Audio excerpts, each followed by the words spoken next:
Bonjour la team réussite, j'espère que chacun se porte bien.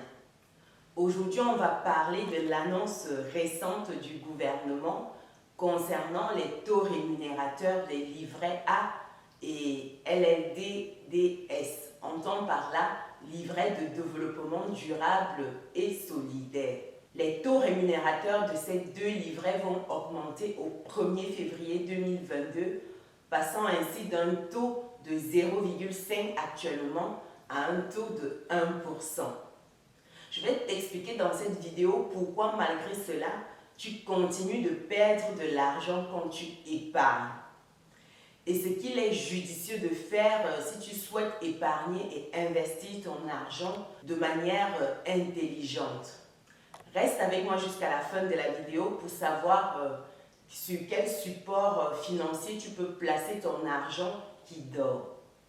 On se dit à tout de suite.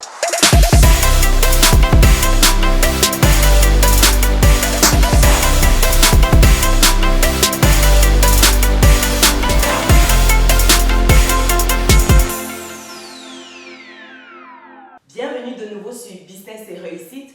Ici, je te parle d'entrepreneuriat, d'investissement, de gestion de tes finances et comment tu peux toi aussi muscler ton compte bancaire et ton mindset. Si ce sont des thématiques qui te parlent, je t'invite à t'abonner et activer la petite cloche de notification pour être informé des prochaines vidéos qui paraîtront sur la chaîne et pour faire grandir la communauté. Si tu me découvres pour la première fois, je suis Chimène Nana, je suis entrepreneur et investisseur en Afrique et en France depuis quelques années et ma passion au quotidien, c'est de voir un maximum d'Africains atteindre leur liberté financière. C'est dans ce but que je t'invite à télécharger gratuitement mon petit cadeau pour toi qui est un livret qui se lit rapidement et qui te donne 10 business que tu peux lancer de manière passive avec ou sans capital de départ. Pour terminer, si l'immobilier c'est quelque chose qui t'intéresse, je t'invite à bloquer ton rendez-vous immobilier avec moi en remplissant le lien qui est disponible dans le descriptif de la vidéo. Tu vas tomber sur mon agenda personnel et tu pourras ainsi bloquer ton rendez-vous immobilier. Ceci étant dit, on est parti. Cette annonce de l'augmentation des taux rémunérateurs des livrets LLD et du livret A, c'est une première depuis plus de 10 ans. Le gouvernement explique que c'est dans le but en fait de donner un coup de pouce aux épargnants devant le coût de la vie qui devient de plus en plus cher. Nous verrons dans cette vidéo en fait pourquoi c'est loin d'être une si bonne nouvelle que ça et pourquoi en tant qu'épargnant tu perds de l'argent lorsque tu places ton argent sur ces livrets.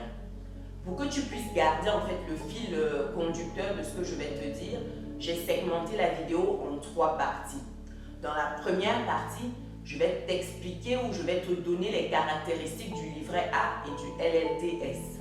Dans la seconde partie, je vais te montrer pourquoi en réalité ces livrets te font actuellement perdre de l'argent. Et dans la troisième partie de cette vidéo, je vais t'expliquer comment selon moi un investisseur doit utiliser ces livrets et surtout comment faire en fait pour faire fructifier ton épargne dans le cadre d'une bonne gestion financière. Passons donc à la première partie qui est les caractéristiques du livret A. Le livret A est sans aucun doute le livret d'épargne préféré des Français, avec près de 55 millions de Français qui en possèdent un. Il est limité à un livret par personne et il est à un plafond de 22 950 € hors capitalisation des intérêts qu'il peut générer. Ces intérêts sont calculés toutes les quinzaines et exonérés d'impôts et de prélèvements sociaux. Pareil pour le LDDS qui est exonéré d'impôts et de prélèvements sociaux et par contre son plafond est de 12 000 € hors capitalisation des intérêts qu'il peut générer. Les taux rémunérateurs sont fixés par l'État chaque année, donc tu dois garder cela à l'esprit. Ces deux livrets, en effet, offrent une grande souplesse dans la gestion de tes finances au quotidien, puisqu'ils sont gratuits à l'ouverture, à la clôture et aussi dans sa gestion au quotidien.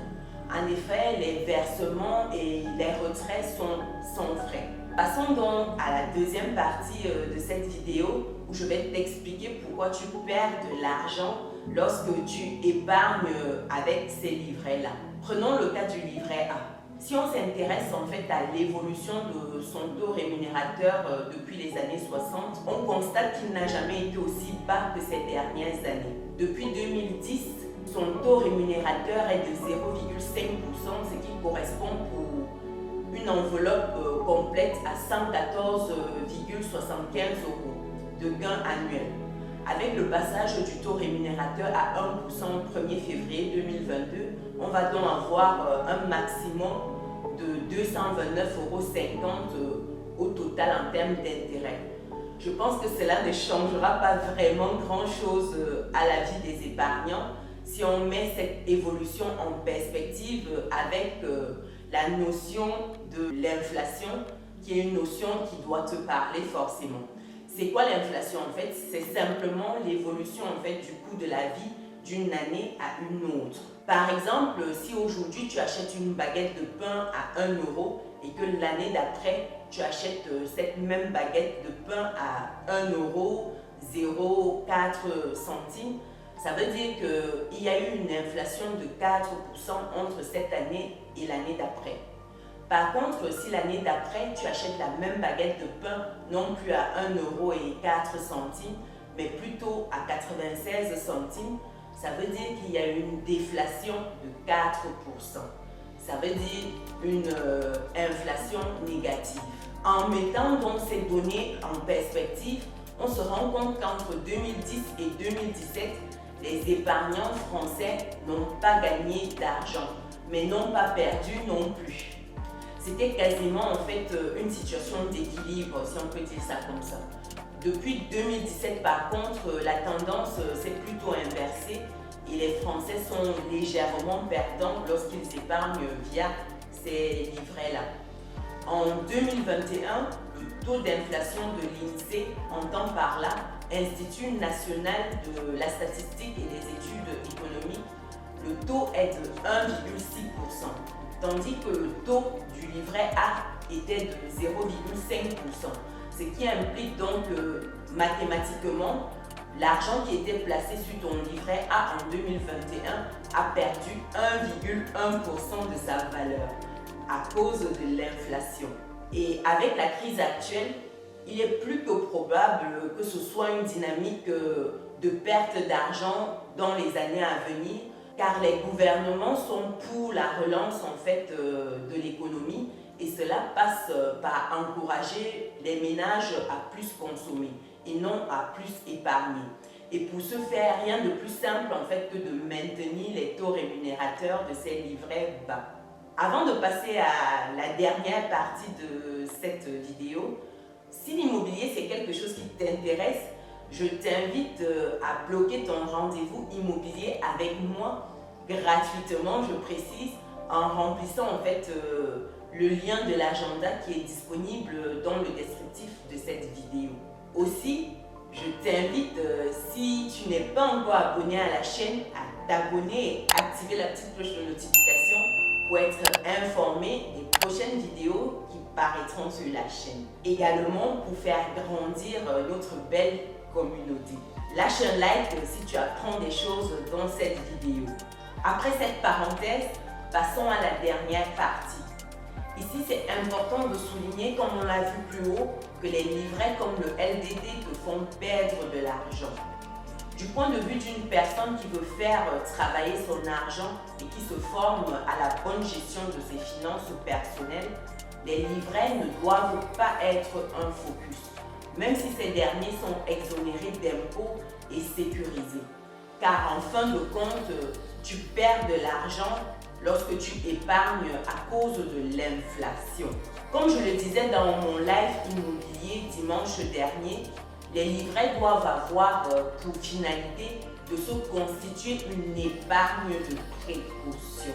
L'épargne de précaution doit être suivant les situations et doit être environ de 3 à 6 mois de revenus. À côté de cette épargne de précaution-là, les livrets servent également à rassurer la banque dans le cadre d'un achat immobilier. L'idée ici, en fait, c'est de montrer à la banque que tu sais épargner, que tu sais bien gérer tes finances.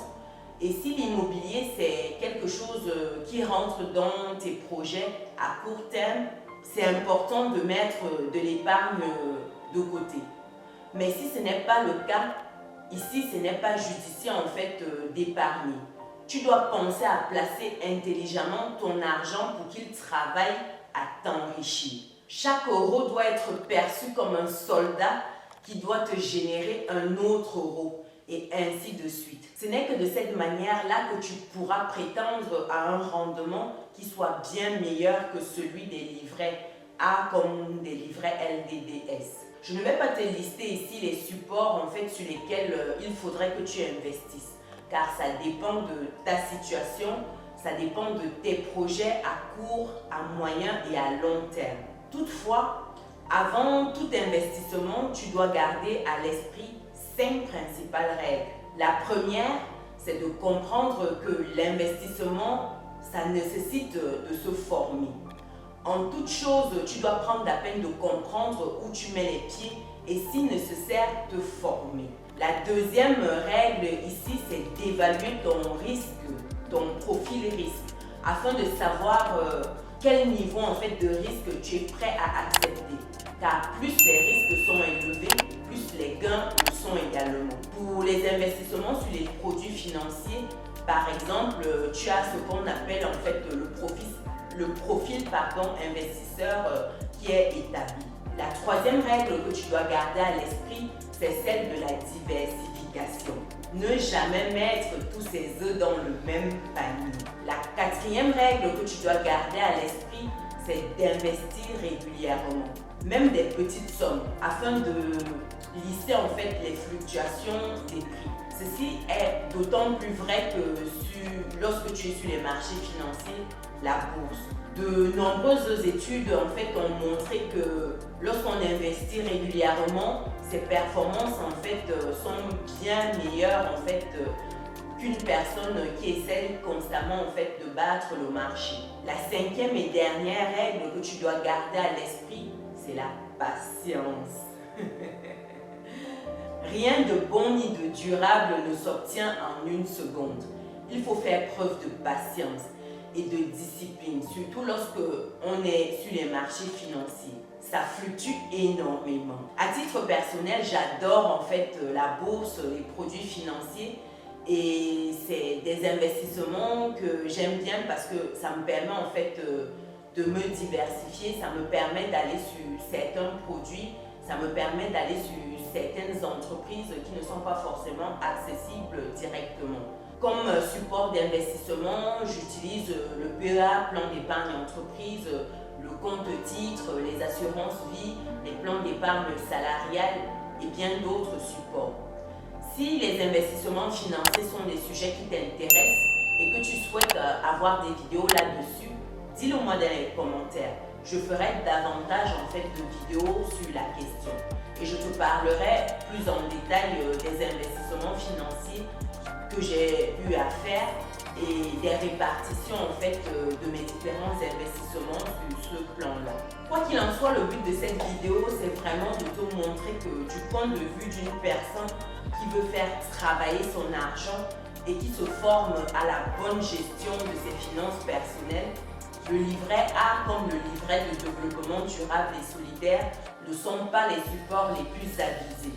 Et l'annonce de l'augmentation en fait de leur taux rémunérateur n'est pas vraiment en fait l'événement le plus attendu de l'année, si je peux dire ça comme ça. Ce n'est pas la solution miracle pour donner un coup de pouce aux épargnants comme le gouvernement veut nous faire croire. Par contre, je vais également souligner l'augmentation en fait du taux rémunérateur du LEP, entend par là livret d'épargne populaire qui passera à 2,2% au 1er février 2022 contre 1% actuellement. Ce qui commence, à mon sens, à être un peu intéressant pour donner vraiment un coup de pouce aux ménages modestes. Je t'invite à vérifier ton éligibilité à ce livret-là, car il dépend des plafonds de revenus et de ton quotient familial. Je ne vais pas rentrer dans le détail dans cette vidéo. Son plafond est de 7 700 € et il est aussi exonéré d'impôts. Voilà ce que je voulais partager avec toi dans cette vidéo. Dis-moi dans les commentaires en fait ce que tu penses de cette augmentation des taux rémunérateurs des livrets A et des livrets LDDS. Si tu as appris quelque chose dans cette vidéo, pense à lâcher ton pouce bleu en l'air, abonne-toi, active la petite cloche de notification pour ne pas louper les prochaines vidéos qui paraîtront sur la chaîne et pour faire grandir notre belle communauté. Aussi, si l'immobilier c'est quelque chose qui t'intéresse, comme je l'ai dit tantôt en début de vidéo, pense à bloquer ton échange gratuitement avec moi en remplissant le lien dans le descriptif de la vidéo. Il te donne directement accès à mon agenda personnel. Et nous on se dit à très